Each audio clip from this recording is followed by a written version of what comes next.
2025년 들어서 오후 예배 때마다 창세기를 차례대로 살펴보고 있습니다. 1월에는 하나님의 창조의 선하심을, 그리고 2월에는 하나님의 형상에 대해서 살펴봤습니다. 그러면 자연스레 오늘은 창세기 2장을 다뤄야 하지만 예전에 2장에 나오는 안식일 개념과 에덴 동산에 대해서는 설교한 바가 있기 때문에 건너뛰고 3장을 살펴보고자 합니다. 창세기 3장은 인간의 타락과 그 형벌을 다룹니다. 타락한 본성 중에서도 위선이 돋보입니다. 왜 이 위선을 주제로 삼았냐면 웨스트민스터 신앙고백서 18장에 보면 구원의 확신 부분에서 위선자들의 존재를 다루고 있기 때문입니다. 우리 한번 같이 읽어보면 좋을 것 같습니다. 한번 띄워주세요. 네, 우리 한번 같이 읽어보겠습니다. 시작. 비록 위선자들과 거듭나지 않은 사람들은 자신들이 하나님의 총애를 받고 구원의 상태에 있다는 거짓 소망과 근거 없는 육신적 추종으로 자신을 스스로 헛되이 속일 수 있지만 그들의 소망은 소멸될 것이다. 여기서 위선자가 등장하죠. 위선자도 구원의 확신을 가질 수 있다고 합니다. 그런데 결국에는 그것이 착각에 불과하며 그들의 소망은 반드시 소멸한다는 내용입니다. 위선의 문제는 저에게도 중요한 문제입니다. 왜냐하면 구원의 확신을 위선자들은 가질 수 없기 때문입니다. 결국 성령 안에 있는 기쁨과 평강을 누리기 위해서는 우리에게 구원의 확신이 필요합니다. 성도님들께서는 이러한 확신을 가지고 계신지 모르겠습니다. 그런데 부끄럽게도 저는 목사이지만 성령 안에 있는 의와 평강과 희락을 누리지 못합니다. 그래서 무미건조한 신앙생활을 합니다. 그 이유가 무엇일까? 왜 구원의 확신이 흔들리는 것일까? 신앙 고백서를 통해 깨닫게 된 것이죠. 그것은 제 안에 있는 위선 때문이 아닐까 생각하게 되었습니다. 타락한 본성에서 나오는 위선이 저의 구원의 확신을 흔들고 있는 것은 아닌지 깊이 고민하게 되었습니다. 오늘 읽었던 본문은 복음의 내용입니다. 하나님께서 위선자들을 구원하시겠다는 내용입니다. 그런데 본문의 맥락을 보면 오히려 절망적인 장면들이 이어집니다. 왜냐하면 하나님께서 뱀과 하와와 아담에게 심판을 선포하고 계시기 때문입니다. 사실 오늘 본문의 내용도 우리는 원시복음, 원복음이라고 하지만 사실상 이것은 심판의 내용입니다. 하나님께서 사람들의 위선에 대해서 심판하시는 장면이죠. 물론 하나님은 정의로운 분이기 때문에 죄인을 심판하는 것은 당연합니다. 그러나 심판하시는 하나님 앞에 과연 떳떳하게 설 수 있는 사람이 얼마나 있겠습니까? 아담과 하와도 하나님의 낯을 피하여 숨어버렸습니다. 더 나아가 이 본문은 하나님께서 뱀에게 심판을 선고하는 내용입니다. 하나님께서 동물에게 하신 심판의 말씀이 나에게 어떤 말씀이 될까? 그런데 이 심판과 또 뱀에게 주신 심판의 메시지를 통해서 하나님은 우리를 구원하는 일들을 해나가고 계십니다. 그래서 이 본문은 우리에게 소망을 주는 겁니다. 그래서 이 소망의 내용을 한번 살펴보겠습니다. 창세기 3장을 주의 깊게 읽어보면 인간의 타락한 본성이 적나라하게 드러납니다. 벌어진 현상은 단순합니다. 아담과 하와가 무엇을 먹었습니까? 금지된 열매, 선악과를 먹은 것이죠. 열매 하나 먹은 것이 뭐가 그리 큰 죄인가? 이렇게 생각할 수도 있겠습니다. 하지만 하나님이 인간에게 주신 이 명령은 하나님과 인간을 구별하는 아주 중요한 기준입니다. 하나님께서 창조주로서 절대 주권을 갖고 계시고 그 주권으로 인간에게 법을 부여했습니다. 기준을 부여한 것이죠. 따라서 인간은 그 법에 순종해야 마땅합니다. 선악과를 먹지 말라는 것은 하나님의 절대적인 법이고 인간은 마땅히 순종해야 함을 보여주는 기준입니다. 그러니까 이 법은 결국 하나님이 하나님이라는 것을 보여주는 것이죠. 그런데 하와가 그 열매를 먹어버렸습니다. 그 이유를 창세기 3장 5절이 언급합니다. 너희가 그것을 먹는 날에는 너희 눈이 밝아져 하나님과 같이 되어 선악을 알 줄 하나님이 아심이라.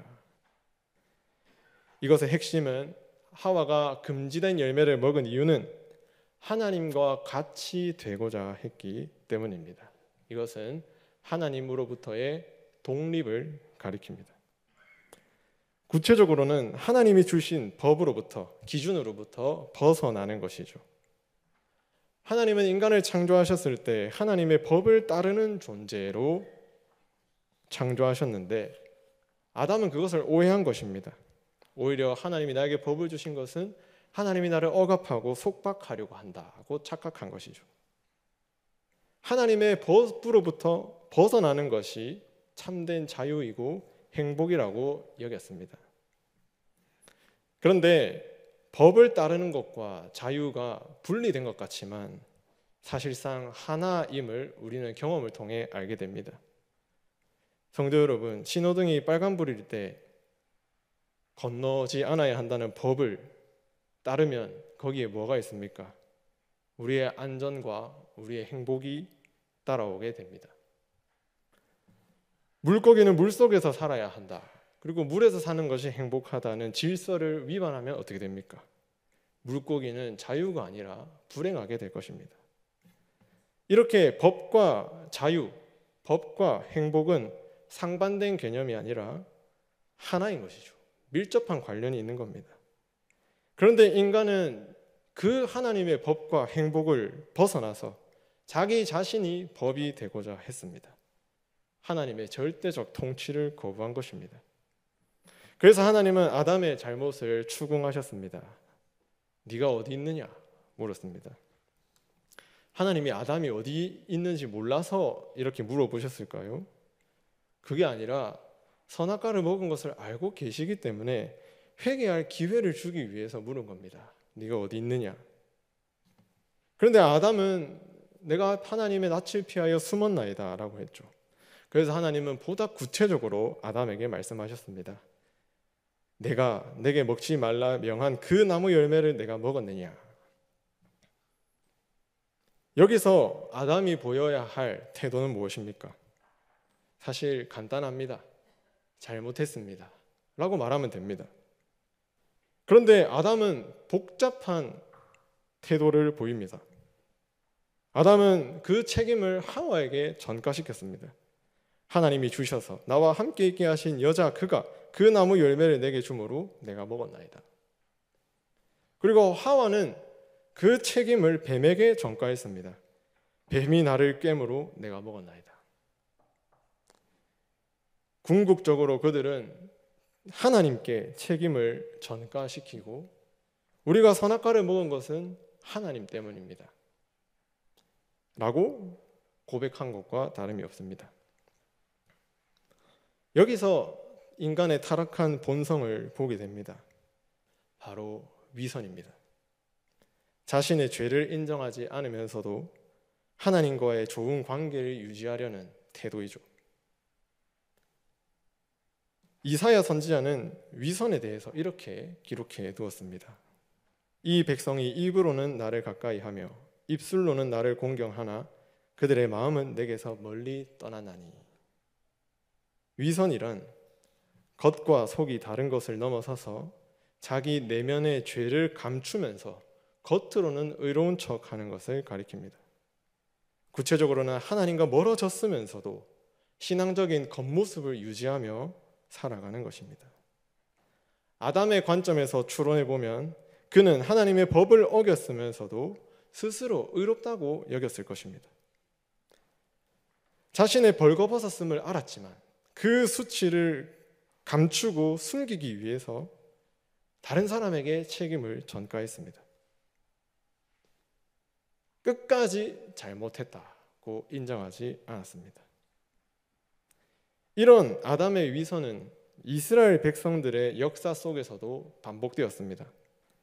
사사시대의 말기를 보면 하나님은 이스라엘을 블레셋 사람들에게 넘겨주셨습니다. 왜 넘겨주셨을까요? 그들이 하나님의 언약을 위반하고 죄를 범했기 때문입니다.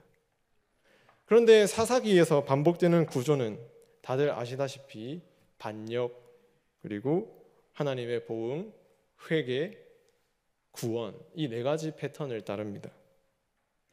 그런데 사사시대의 말기, 즉 삼손이 사사로 다스리던 때 블레셋이 이스라엘을 억압했을 때에는 회개의 요소가 나타나지 않습니다. 이는 백성들의 타락이 더 심각해졌다는 것이죠. 이때 이스라엘 백성들은 블레셋에게 억압당하는 패배의 원인을 어떻게 진단했을까요? 어떻게 분석했을까요? 노란 색깔 글을 보시면 그들은 패배의 원인을 이렇게 분석했습니다. 여호와의 언약궤를 실로에서 우리에게로 가져다가 우리 중에 있게 하여. 이 말은 우리가 블레셋에 패배한 것은 언약궤가 우리 가운데 없었기 때문이다고 말하고 있는 것입니다. 실제로는 그들의 불순종과 그들의 죄와 언약에 신실하지 않은 것 때문에 하나님이 넘겨주신 것인데 그들은 그것을 잘못 진단했습니다. 언약궤가 우리에게 없기 때문에 패배한 것이다, 이렇게 한 것이죠. 이것이 바로 위선입니다. 성도 여러분, 하나님의 언약궤, 하나님의 인재를 상징하는 언약궤에 대한 이스라엘 백성들의 열정과 열심이 얼마나 대단한지 우리는 엿볼 수 있습니다. 그런데 실상은 그들 안에 있는 본질적인 죄와 부패와 위선을 보지 못했고 오히려 언약궤라는 수단을 통해서 하나님을 이용하고자 한 것입니다. 이런 위선은 사울의 모습 속에서도 나타납니다.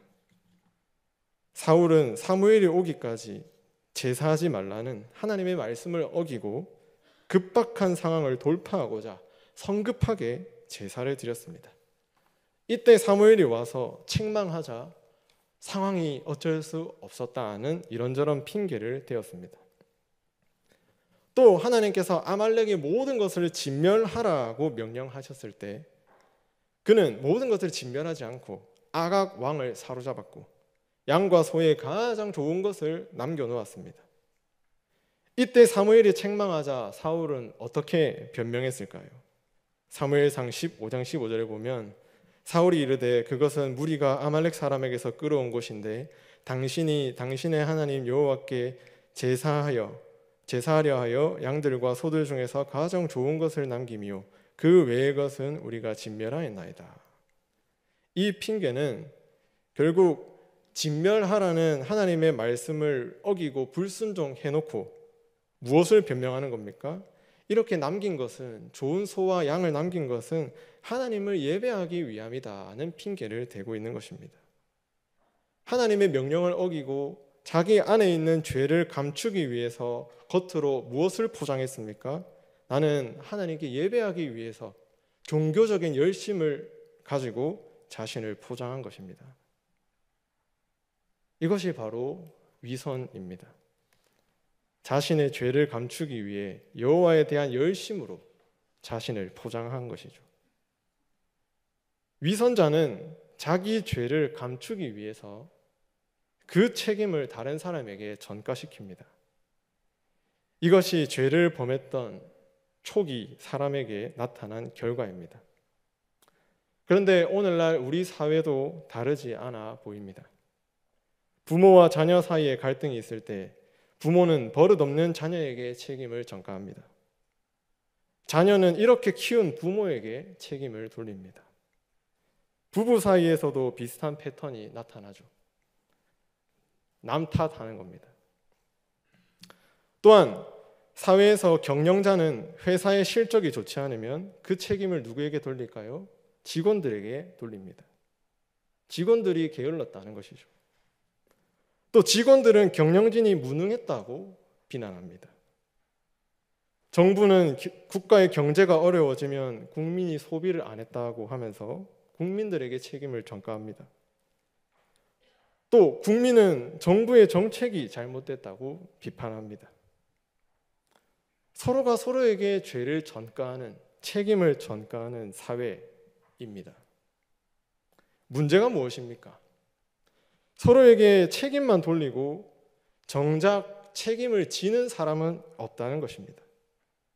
그러니 상대방에 대한 분노만 남은 채 서로에게 손가락질하고 비난하는 것 외에는 할 수 있는 게 없는 그런 사회입니다.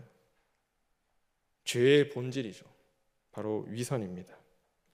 문제와 갈등을 진지하게 들여다보기보다는 자신의 약함을 감추기 위해 다른 것들로 포장하는 것이죠. 책임을 전가하는 겁니다. 이것이 바로 죄인의 모습입니다. 이러한 위선의 결과 아담과 하와의 하나됨은 깨져버렸습니다. 그들은 서로 한 몸이 되어서 완벽한 하나를 추구했으나 책임 전가 이후에 남남이 되어버렸습니다. 교회도 그리스도의 한 몸입니다. 그런데 이 교리를 마음으로는 믿지 않으면서 행실로는 서로에게 비난하고 책임을 전가한다면 이것이야말로 바로 위선이라 할 수 있습니다. 결론적으로 인간의 타락 이후 나타난 첫 번째 현상은 죄를 숨기고 변명하는 위선입니다. 그렇다면 하나님께서는 이러한 위선자들을 어떻게 구원하실까요? 그들을 구원하기 위해서 주신 복음이 바로 오늘 읽었던 말씀입니다. 창세기 3장 15절입니다. 내가 너로 여자와 원수가 되게 하고 내 후손도 여자의 후손과 원수가 되게 하리니 여자의 후손은 내 머리를 상하게 할 것이요 너는 그의 발꿈치를 상하게 할 것이니라.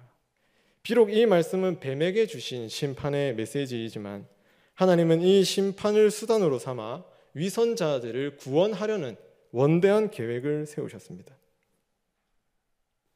하나님은 인간이 위선적인 죄를 범할 때 서로에게 책임을 전가할 때 그들을 즉각 심판하고 멸망시키기보다는 자비하심과 오래 참으심으로 그들에게 구원의 약속을 더해 주신 것입니다.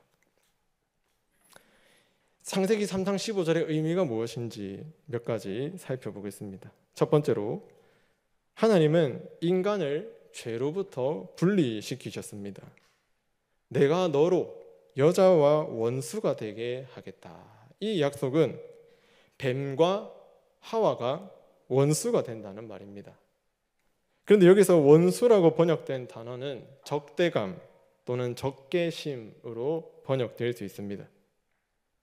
죄가 들어오기 전에는 아담과 뱀의 관계는 아주 친밀했을 것입니다. 하와가 뱀을 말씀으로 다스리는 그런 관계였죠. 그런데 사탄이 뱀을 통해 하와를 유혹함으로 하와가 뱀의 지배를 받게 된 것입니다. 하나님이 세운 질서가 왜곡된 것이죠. 하와는 죄와 하나가 된 것입니다. 그런데 이 위선이 사람의 힘으로는 결코 분리될 수 없습니다. 뱀의 지배로부터, 죄의 지배로부터, 위선의 지배로부터 사람은 스스로 헤어나올 수 없습니다.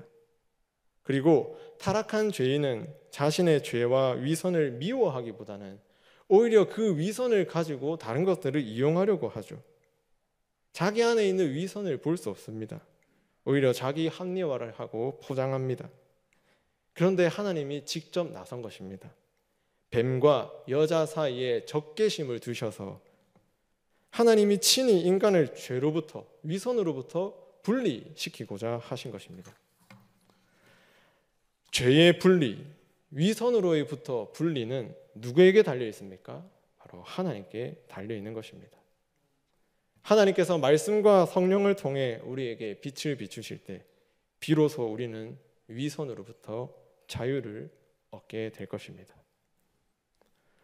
오늘날 하나님께서도 우리 안에 이 적개심을 일으키십니다. 우리가 죄를 미워하게 만들고 하나님을 따르려는 열망을 갖게 하시며 우리 안에 있는 그 위선을 보고 그 위선으로부터 떠나기를 하나님은 인도하고 계시는 겁니다. 이것이 바로 하나님이 창세기 3장 15절에서 주신 첫 번째 복음의 메시지입니다. 그렇기 때문에 우리는 죄와 타협하지 않고 우리의 위선과 타협하지 않고 오히려 하나님의 적개심을 믿음으로 죄를 미워하고 떠나야만 합니다. 두 번째 메시지는 위선과의 영적 싸움은 지속된다는 겁니다. 하나님께서 인간을 뱀으로부터 분리시켰지만 죄는 여전히 우리를 공격합니다. 내 후손도 여자의 후손과 원수가 되게 하리니, 이 말은 뱀의 후손과 여자의 후손이 역사 속에서 치열하게 싸우고 다투고 영적 전쟁을 벌인다는 겁니다. 물론 뱀의 후손이 코브라를 의미하는 건 아니겠죠. 죄와 사탄의 권세 아래에 있는 자들을 가리킵니다. 또한 여자의 후손은 여자의 신앙을 이어가는 자들을 가리킵니다. 즉 참된 신자와 사탄의 세력 간의 영적 싸움이 지속된다는 말입니다. 이것은 오늘 우리에게도 동일하게 적용되는 말씀입니다. 하나님께서는 우리를 위선으로부터 분리시키셨고 그 지배를 받지 않도록 하셨지만 위선의 영향력은 우리 안에 여전히 잠재하게 남아 있습니다. 위선은 단순히 겉과 속이 다른 것이 아니라 자신의 죄를 인정하지 않고 그것을 포장하기 위해서 자신을 의롭게 포장하는 겁니다. 그러나 하나님은 우리에게 약속하셨습니다. 로마서 말씀에 보면 평강의 하나님께서 속히 사탄을 너희 발 아래에서 상하게 하시리라 말씀하셨습니다. 뱀의 후손들과 성도들 간의 영적 전쟁이 치열하게 이루어지고 우리 안에 있는 위선과의 싸움이 치열하게 이루어지지만 우리는 결코 포기해서는 안 됩니다. 왜냐하면 하나님께서 이미 사탄을 그 발 아래에서 상하게 하셨기 때문입니다. 그러므로 우리는 이 싸움에서 몇 번 실패하더라도 결코 낙심해서는 안 됩니다. 왜냐하면 우리의 힘으로 싸우는 것이 아니라 예수 그리스도의 승리를 의지하여 싸우는 것이기 때문입니다. 우리는 세상 사람들과 싸우는 것이 아닙니다. 우리는 우리 안에 있는 위선과 우리 안에 있는 죄와 싸워야만 합니다. 우리가 여전히 죄와 우리 안에 있는 위선과 싸우고 있다면 그것은 우리 안에 있는 은혜의 내적 증거입니다. 이를 통해서 구원의 확신을 가질 수 있게 되는 것입니다. 세 번째 3장 15절의 메시지는 결국 여자의 후손으로 오실 예수 그리스도를 통해 우리가 완전한 구원을 얻는다는 것입니다. 그 후손은 궁극적으로 한 사람을 가리킵니다. 바로 예수 그리스도이시죠. 그런데 예수님께서 승리하기 위해서는, 여자의 후손이 승리하기 위해서는 우리의 위선을 짊어지고 죽어야만 합니다. 하나님은 이를 가죽옷을 통해서 알려주시고 보여주셨습니다. 여호와 하나님이 아담과 그의 아내를 위하여 가죽옷을 지어 입히시니라. 위선자들에게 베푸신 하나님의 은혜입니다. 처음에 아담과 하와는 선악과를 먹고 죄를 깨닫자 나뭇잎으로 자신의 몸을 가렸습니다. 그런데 이것은 죄를 덮고자 하는 위선적인 시도였습니다. 나뭇잎으로 부끄러움을 감출 수 있습니까? 결코 없지요. 그럼에도 자신들의 죄를 감추기 위해서 자신들을 치장한 것입니다. 그런데 이것은 불완전합니다. 그래서 하나님께서 그들에게 가죽옷을 지어 입혔습니다. 짐승을 잡아 피를 흘리고 그 짐승의 가죽으로 그들의 위선을 감싸주셨습니다. 이를 통해서 우리가 알 수 있는 것은 우리의 위선이 해결되기 위해서는 무엇이 필요합니까? 피가 필요합니다. 완전한 피, 바로 예수 그리스도의 피 흘림이 필요한 것입니다. 예수님께서는 십자가에서 우리의 위선을 짊어지고 피를 흘림으로 죽으셨습니다. 이를 통해서 예수님은 우리의 위선을 완전히 부숴 없애시고 우리에게 완전한 승리를 가져다 주셨습니다. 성경에 보면 예수님과 함께 우리가 십자가에 못 박혔다고 합니다. 우리의 옛사람, 우리의 정욕, 우리의 위선이 예수님과 함께 못 박힌 것이죠. 그러니 더 이상 우리는 위선적인 태도로 살아갈 수 없습니다. 오히려 십자가에서 우리에게 주신 의의 옷과 구원이 우리 안에 가득해야 하는 것이죠. 그래서 예수님의 이러한 희생과 대속을 바라보면서 우리는 우리 안에 있는 위선으로부터 완전한 승리를 얻을 수 있게 되는 것입니다. 말씀을 맺겠습니다. 지금까지 창세기의 위선의 역사와 위선자를 구원하시는 하나님의 복음의 메시지를 살펴보았습니다. 하나님은 인간의 위선에도 불구하고 즉각 심판하지 않으시고 그들을 구원하려는 원대한 계획을 알려주셨습니다. 그 목적이 무엇이겠습니까? 성경을 읽는 우리에게 회개할 기회를 주고 계시는 겁니다. 저는 제 안에 있는 위선을 봅니다. 다른 사람에게 책임을 전가하는 제 모습을 봅니다. 이러한 위선 때문에 제가 몸이 건조한 신앙생활을 하고 있는 것은 아닌지 제 자신을 돌아봅니다. 성도 여러분들께서는 신앙생활과 삶 가운데 성령 안에 있는 기쁨과 평강이 있으십니까? 그러한 기쁨을 누리고 계십니까? 그렇다면 우리 안에 있는 위선, 우리 안에 있는 죄를 깊이 묵상해 보시길 바랍니다. 예수 그리스도 앞에 나아갈 때 우리는 완전한 승리와 자유를 얻게 될 것입니다. 예수님의 십자가를 의지하여 우리 안에 있는 위선으로부터 돌이키고 하나님이 원하시는 거룩한 삶, 하나님 앞에서의 정직한 삶을 살아가셨으면 좋겠습니다.